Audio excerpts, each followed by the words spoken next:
Hello everyone, welcome back into this channel. So today's tutorial I would like to explain to you the way how to get the pointer on your iPhone screen. So here, if you want to have this icon or this button, so you can get the pointer activate into your iPhone.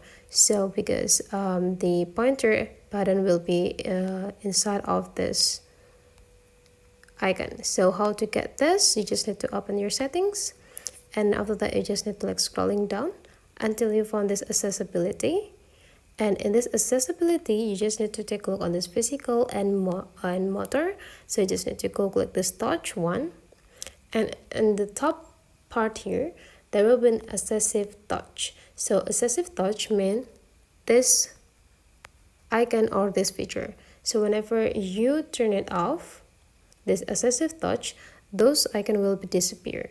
So if you want to have those icon back into your screen, you just need to go activate this accessive touch, and then you will cut this on your screen, and you will cut the pointer exactly on this accessive touch collection.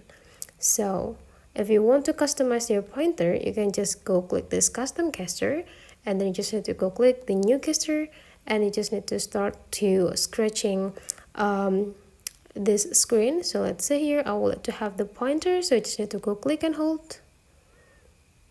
Okay, and then click and hold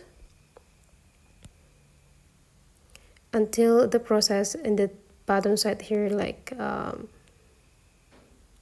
done, and then you just need to go click save. So you will got the new gesture, and you can just name the gesture, and then that will appear on your accessive touch. So that is the way how to get the pointer on your iPhone. Hopefully today's tutorial is useful for you. Thank you for watching guys, and I would like to see you for the next tutorial.